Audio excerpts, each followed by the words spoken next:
Don't just live for tomorrow, or just live in yesterday. Just be glad for all you have that's in today. And though you've come through many obstacles.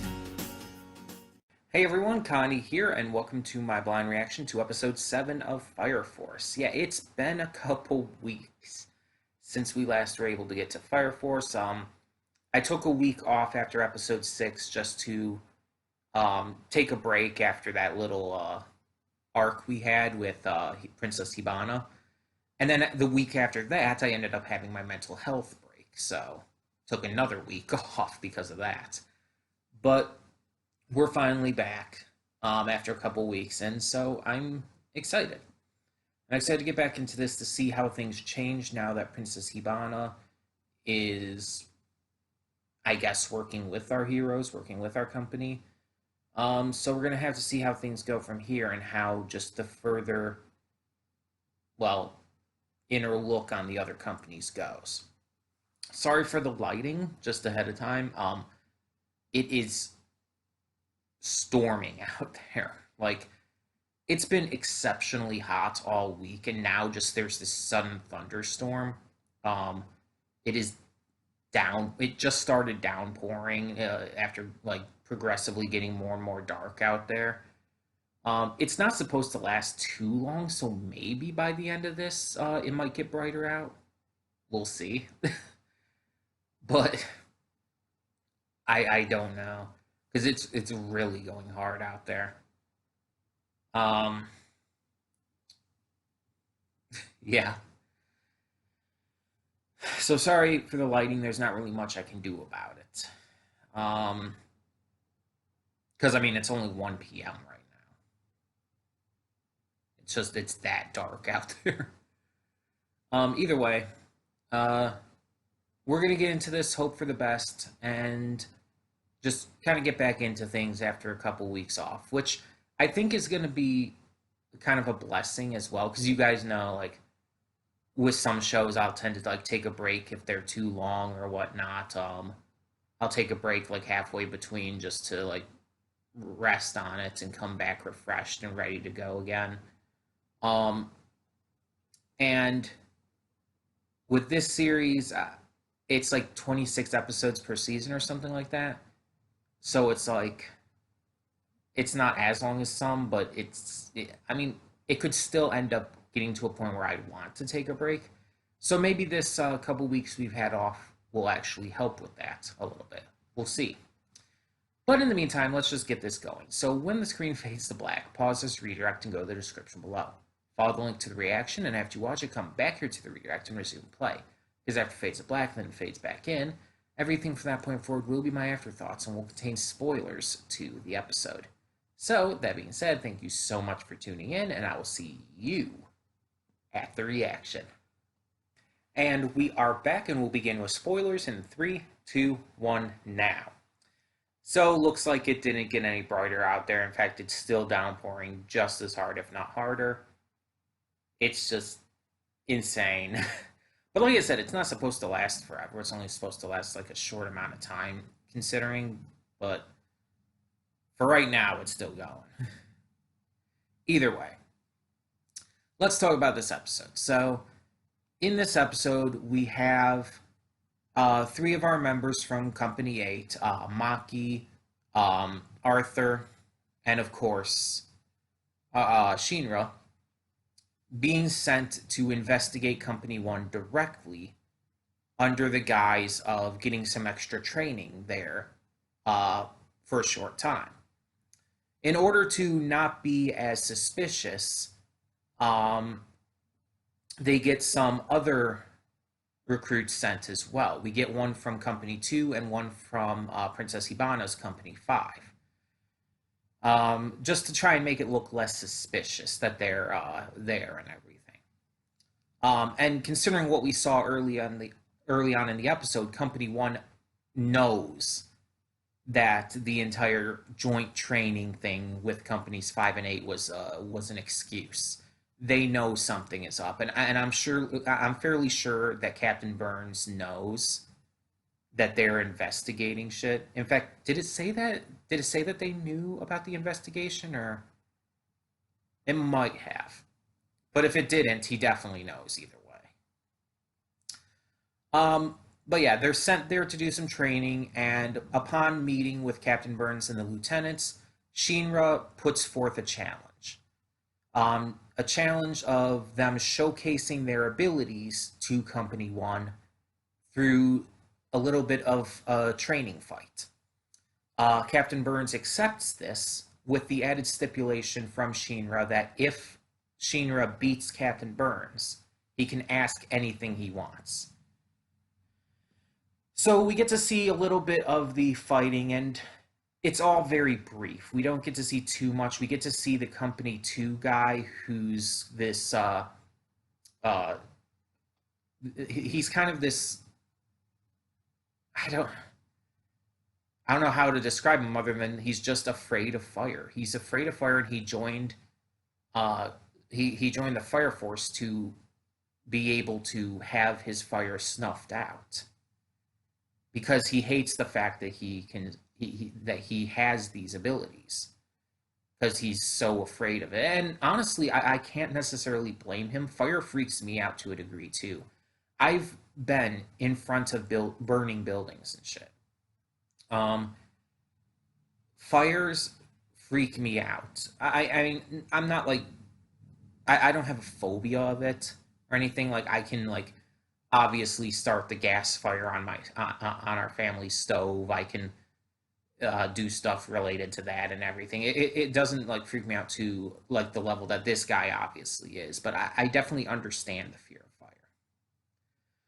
Um, because again, it does freak me out, and when it's in a large manner like that, it does scare me. But we see that despite this, he is known as a juggernaut, and his abilities are actually pretty strong. However, they're nothing compared to these lieutenants in Company 1, who one of them is just very good at dodging shit, apparently. He's probably good at other stuff too, we just haven't seen it yet. And the other one can apparently capture fire, convert it into sound, and then convert the sound waves into ice. Which is like a total what the fuck kind of thing. Because it's like, for this series, and obviously the series isn't completely steeped in realism or anything, it's an anime. But it's like, even that seems like the most just out there idea they've brought up so far. Everything else, it's like, I could kind of get behind to a point. It didn't seem like too ridiculous. Like, and a lot of it is ridiculous. Obviously, a lot of it is still like impossible in reality and all, but it didn't seem like too much so. But then that's kind of going a little far, admittedly. It's so ridiculously silly. Um, but we see that eventually it comes down to Company 8 taking on Captain Burns. We see it just basically down to Arthur and Shinra. Maki's not going to do any of the fighting herself. And both of them are basically nothing compared to Captain Burns. He's so much stronger than them in every way that it's a completely one-sided match. He takes them out without issue, and they kind of get assigned to what they're going to be doing next for their training. These two are going to be training specifically with the lieutenant who can, again, convert the fire into sound waves into ice. So, yeah, that's going to be interesting. So this seems to be our next arc we're going into. We're going into this arc centering around this investigation into Company 1 from the inside, kind of using this training as an excuse and trying to figure out what they can. And I'm still unsure about it. I honestly just don't think Company One's going to be behind everything. I think that's a red herring, but I do think that they know a lot about things. Especially Captain Burns. I think he knows a lot and just isn't telling us. And I've honestly thought that since the first time we saw him. He just has that air about him to where he's hiding a lot of information. Don't know the reason why exactly, but he definitely is. I don't think he's bad though. I think that it's trying to make us believe he's bad, but that he actually isn't. Um, and I think that's going to kind of be where it's going with this. But prior to them heading off to Company One, we did get a little bit of stuff as well with Princess Hibana now working directly alongside Company 8. We see that while not all of Company 5, due to their allegiance with the corporation they're connected to, not all of Company 5 will be able to directly support and work with Company 8. But Princess Hibana herself will specifically align with Captain Obi, and they'll agree to work together. We even have Princess Hibana at Company 8's at their headquarters for some time. We see her like hanging out with Iris and Maki, showering together. We see her talking with Obi and them, and it's like it's cool to see her being integrated in because she's such a genuinely good, interesting character. As I stated last time, she's honestly my favorite character in the series right now. She has depth to her. She has a wonderful personality. She's a very interesting character. And I love her abilities, like the floral side to fire, because in a way it kind of reminds me of Avatar The Last Airbender. I don't know if I mentioned this last time, so I'm going to mention it here. But in Avatar The Last Airbender, in the Firebending Masters episode, Aang and Zuko learn that fire isn't only destruction, that it can be beautiful, that it can be representative of life as well. They see the beautiful colors within the fire that the Firebending Masters, the dragons, show them. um, and so it reminds me of that with all the colors that we see in her fire, with the flowers and whatnot. We see the beauty in the fire, and we get in this episode. She even says that she had lost that view on fire. She had seen fire as just destruction and horror and evil, and she became evil to kind of deal with that because of the horrible things that happened in her past. But now, because of Shinra, she's been able to see the light and be able to see that fire can be useful, that fire can be beautiful, that fire can be even good, just straight up. And honestly, what Obi said is completely true. He let her know that he told her that she sees Shinra as her hero, and it's 100% true. I kind of compared it in the episode to Boa Hancock from One Piece. For those who may not watch One Piece or know, Boa Hancock is a character who starts off as an antagonist, but eventually ends up falling in love with Luffy due to just the really respectful, loving, and caring way he treats others, and just how good he is to her. She ends up being turned around by him and even helps him out on multiple occasions, even when she otherwise would be working for the enemy. So just this antagonistic character being turned around because of finding a hero in our main character, and even gathering a crush on the main character, because it's clear that Princess Hibana has at least a little bit of a crush on Shinra. It very much reminds me of Hancock. Except, while Hancock is, for a lot of reasons, seen as one of the most attractive One Piece girls, I disagree with that, while at the same time, I think Princess Hibana is definitely the most attractive Fire Force girl, with Maki as a very, very close second.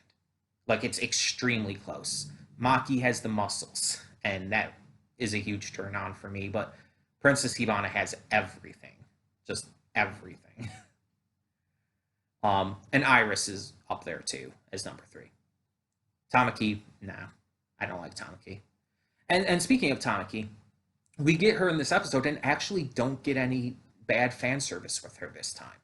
Unlike in her first appearance, where pretty much that's all she was. This time we see that she has kind of this um, jealousy about Company 8 and them training with the captain when she hasn't even done so.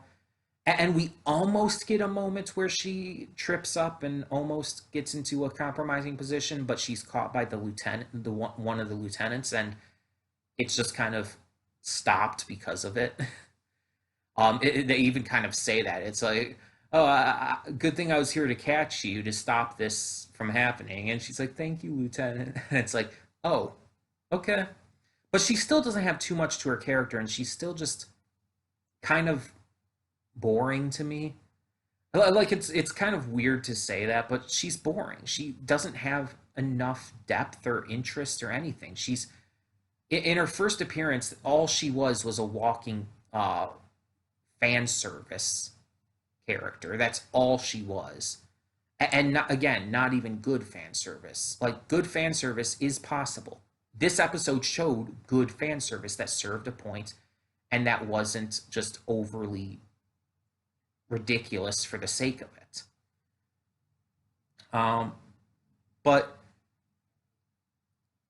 in her first appearance, it was just purely just her getting in compromising positions with Shinra, and it was just dumb.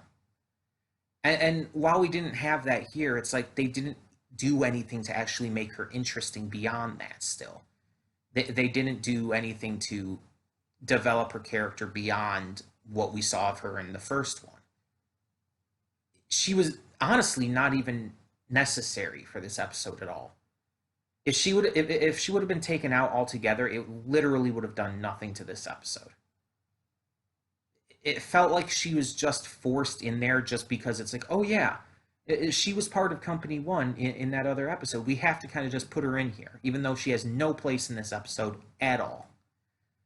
And she might have a role to play in future episodes of this arc since they're going to be at Company One. But for now, it just seemed like a waste of time and that they could have dedicated to some other things. And just real quick, I'm going to finish this off by speaking about that fan service scene in the showers and all. I like how they tied it to important dialogue, important things with these characters, as well as showing Princess Hibana kind of integrating herself in with the other girls of Company 8. Now that the two companies, at least, are going to be, to some degree, working together. Obviously, she already has the connection with Iris, and as I mentioned, yes, I do very much ship them because they have amazing chemistry together, and legitimate in series lore and history with each other. But we even see Princess Hibana just straight up give a genuine compliment to Maki. And this is something like Maki clearly has some self-image issues. I think that's been made clear by now.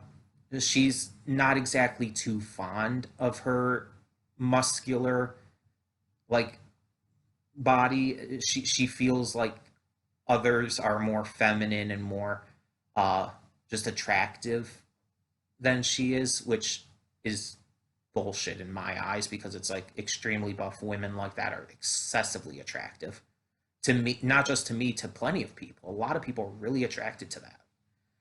So I honestly just think that's bullshit.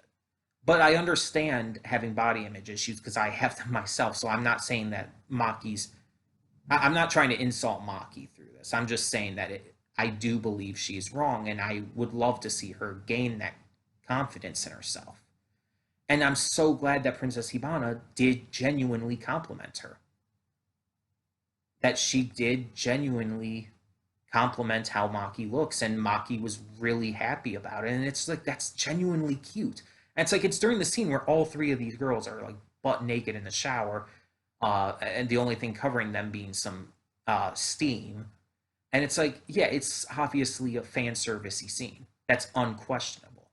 But they're using this to one, give some important dialogue regarding Hibana and everything and how things are going, but also to showcase these characters bonding. And honestly, I think that's one of the best ways to handle fan service.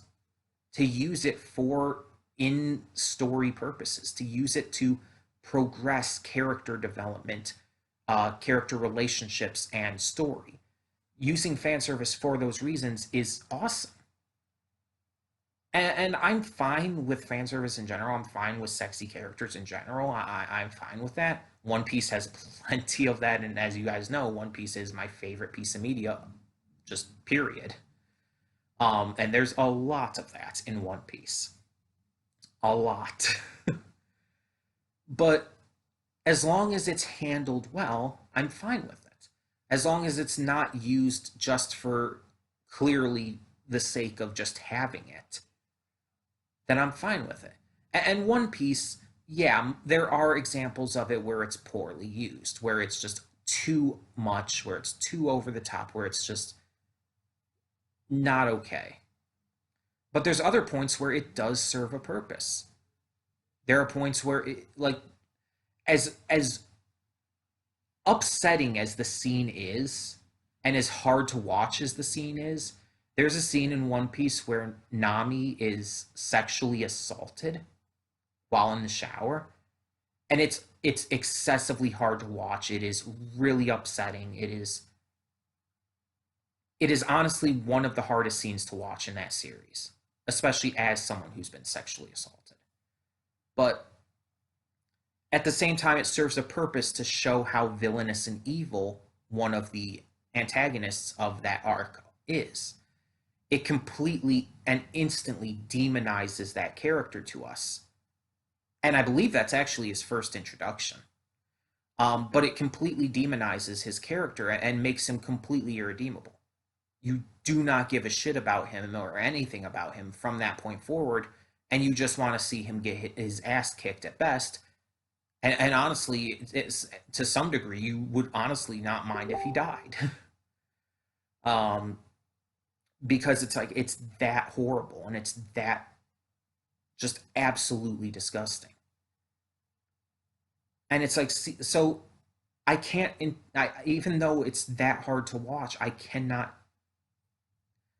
speak against that fan service because it serves a purpose and it shows how bad it is. It makes damn clear you know that it's bad, that you're not supposed to like get turned on by that scene, that you're supposed to be disgusted by it, that you're supposed to hate this character. That is fan service done right. When it's done for a purpose, for the story and the characters, and to make a point. And again, there's plenty of fan service in One Piece that is just there for the sake of showing off these sexy girl characters. There's a lot of that. But again, there's also plenty of good fan service. And even if it's just like, oh, these characters are obviously like wearing skimpy clothes or being super sexual or something, but they're still like being shown being awesome or badass or even having important conversations, story related, while in that outfit and stuff. But the point I'm making through this all is that I can appreciate fan service when done well. And Fire Force most of the time does it well. And in this episode did it very well.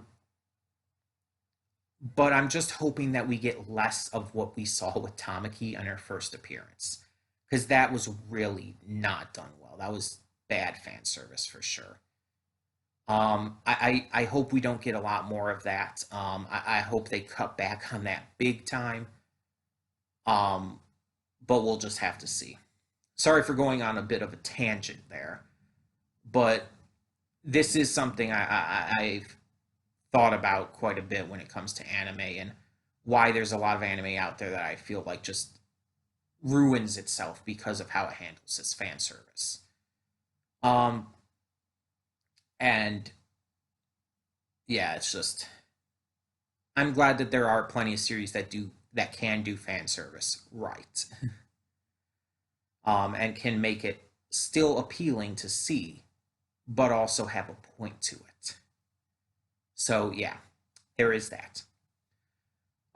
But overall, I thought this episode was pretty good. Not as good as the episodes that we had with this last arc, but it was just the first episode to kick off this new one, so we'll just kind of have to see where it goes. In the meantime, tell me in the comments below what you thought of this episode, and as always, no spoilers, please. Do not tell me where this is going. Just let me know your thoughts on what we've got, and on your thoughts on how I reacted and anything I might have missed in this episode, because it's very possible I did. But let me know. Either way, thank you so much for tuning in, and for now, I'm Connie and I'm signing off. See y'all next time.